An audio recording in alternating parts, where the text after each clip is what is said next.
just before 7 in the morning and we are rushing to catch a train.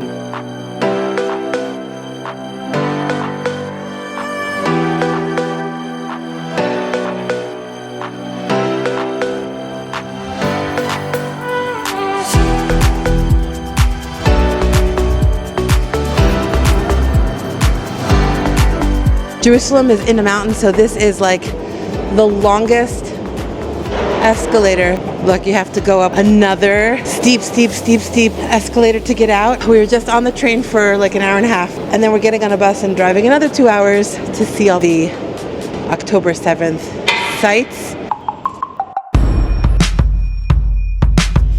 Yudi, thank you for picking us up. We appreciate it. We get to see my aunt for 5 minutes before we meet the bus, and we'll be back tonight.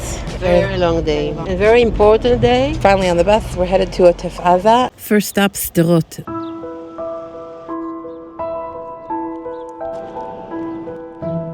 This empty lot was once the site of the Sderot police station. Our bus driver told us that since October 7th, it's considered a holy site. Hamas terrorists killed more than 20 police officers and 50 civilians here. The city was captured by Hamas on October 7th before Israel regained control on October 8th. These are yurtzeit candles, and you can see that there are also rocks here. It's a Jewish traditional way of memorializing people who have passed.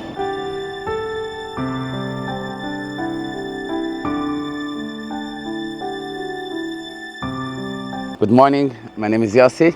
I'm EMT and I'm a Zaka volunteer. This Simchat Torah, I'm going to sleep around 3:30 in the morning.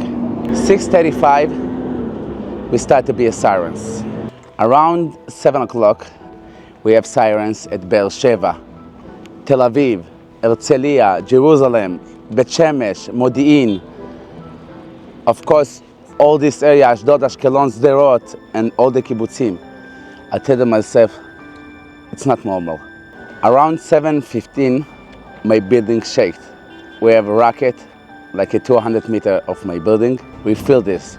At 7:30 in the morning, my commander in Zaka say in the radio, we need 10 volunteers to come in the area outside in Sderot to help with the ambulances. Only people, they have guns. Before 7 October, my wife, she did not give me permission to bring my gun at home. After 7 October, this is my second wife. Around 8:30 in the morning, we start to take people from the area outside Sderot to hospitals. Regular time, we take 1 or 2 people in one ambulance. And this specific 7 October, we take 5, 6, and 7 people with one ambulance. The ambulance full with the people.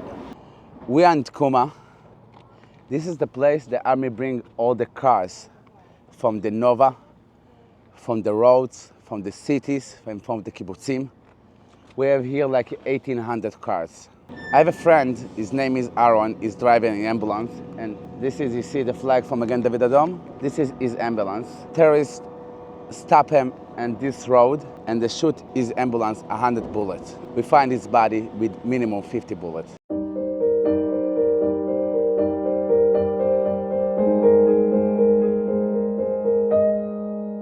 We're at the Nova Festival site. A lot of people are here walking around. Another holy site. That is, those are tanks from Gaza. From Gaza? Yeah, those are tanks in Gaza from the IDF fighting Hamas. We're so close to Gaza that we can hear all the bombings.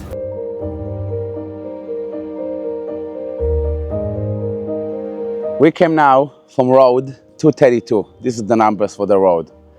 In Hebrew, we say this is Kvish Adamim, because the 7 October and 8, we can't drive straight in this specific road. We drive like this, between cars, between bodies, between everything. The Nova at 7 October, we have here a big party. It's party from 2-3 days. People coming here with the tent, stay here.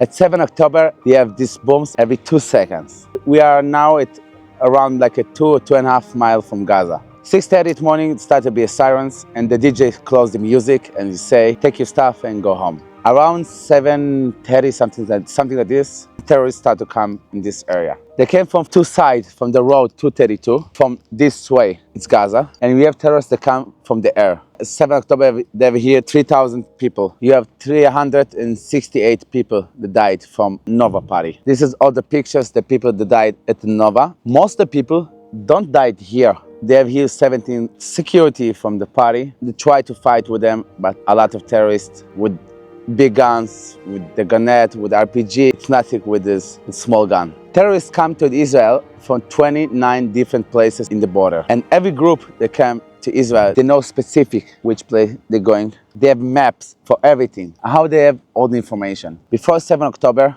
every day, 10,000 people from Gaza works in Israel. They give them all the list. How many people live in the kibbutz? Which houses they have guns? How many people live every house? It is old people, young people, because they send more terrorists to fight with them, or they need only one or two. If they have houses, they have dogs. A lot of Arabs afraid from dogs. They know which house they have in vacation. So at 7 October, around 9, 10 o'clock at night, the army bring Zaka permissions to start to come this area, to start to collect the bodies. We come here in this area, we open big tent there in this area, and all the night we collect bodies here and Sderot, Ofakim, in the roads, but not in the kibbutzim. And all the time we have sound from booms every 2-3 seconds, and all the time you have in the air sound for Kalashnikov, M16, RPG. It's not finished to fight with them.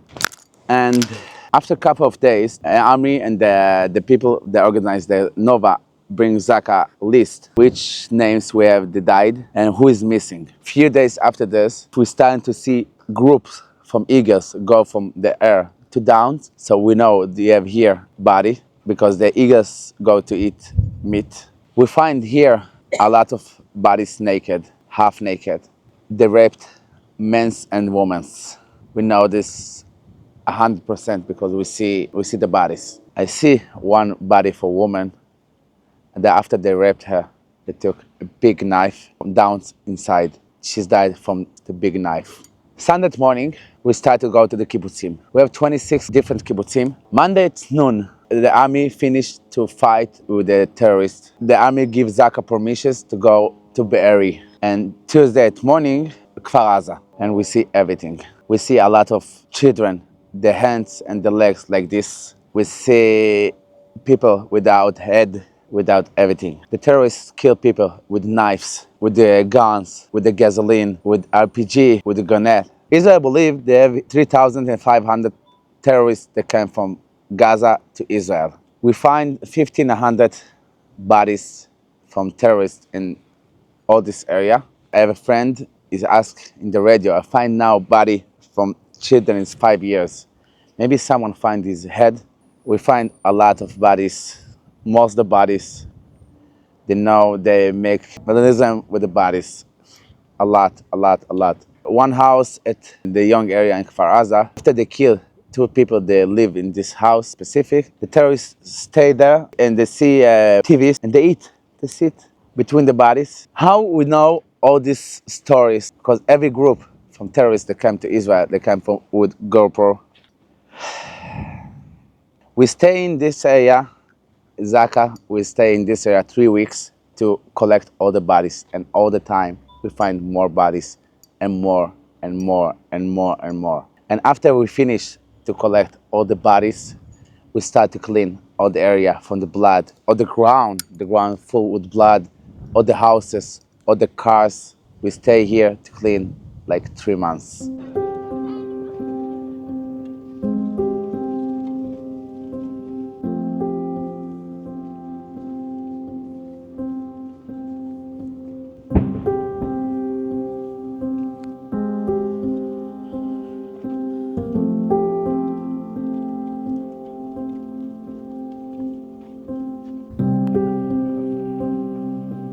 When I hear stories of people hiding in the trees, I just don't know how they did it. Like, look how flimsy the trees are.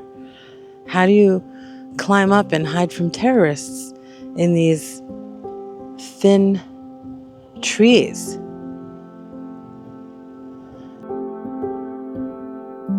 We'll stand there and stand here.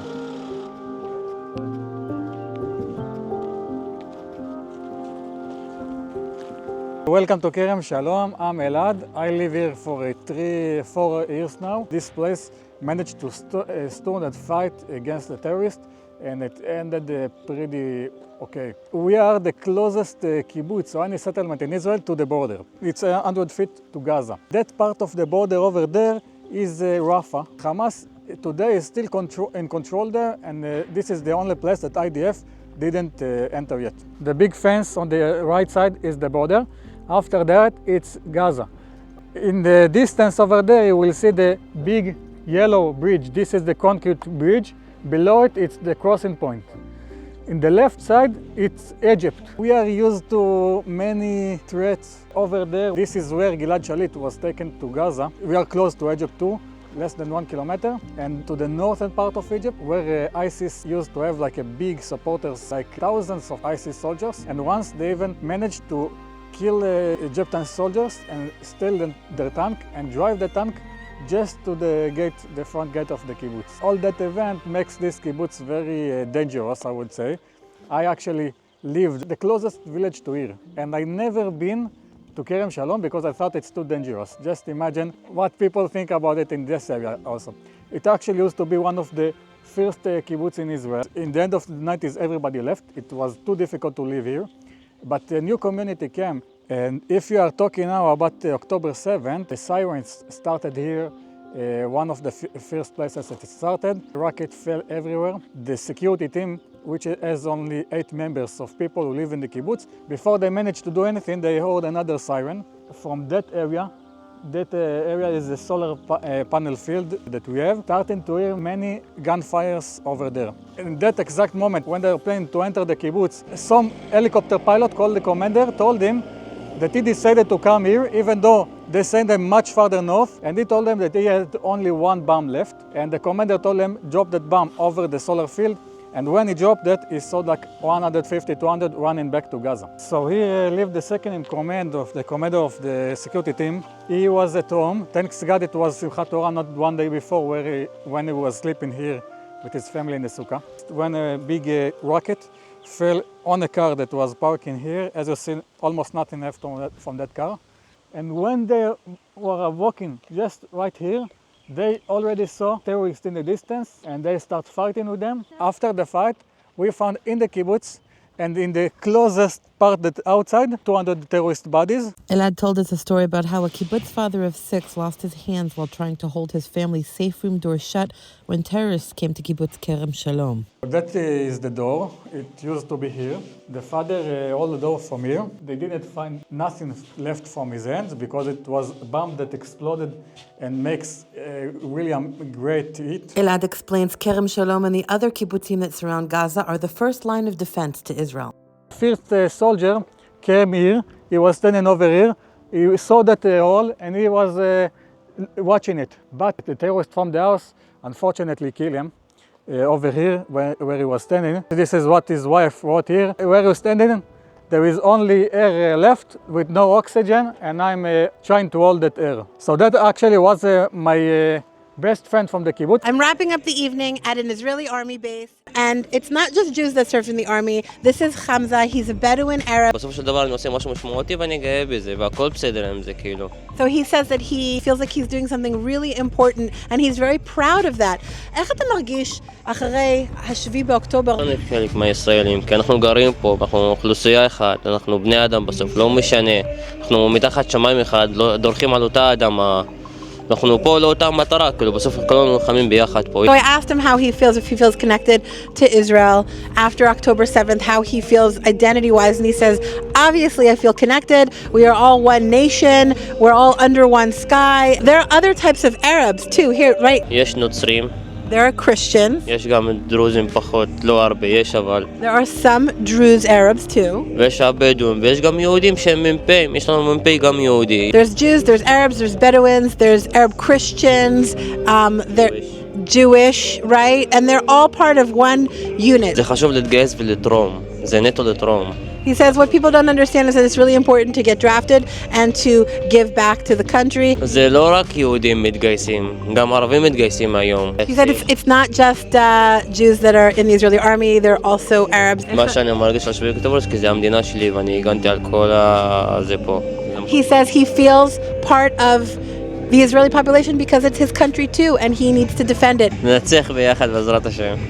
He says together, this has been a common slogan that I've seen everywhere in Israel is together we win. So that's, listen, Hamza is an Israeli. He's a Bedouin Israeli. Israelis come in all kinds. And I think that people don't necessarily see that there's all types of people that make up the Israeli population. So thank you, Hamza. And I wish you safety and I wish you the best. תודה לך.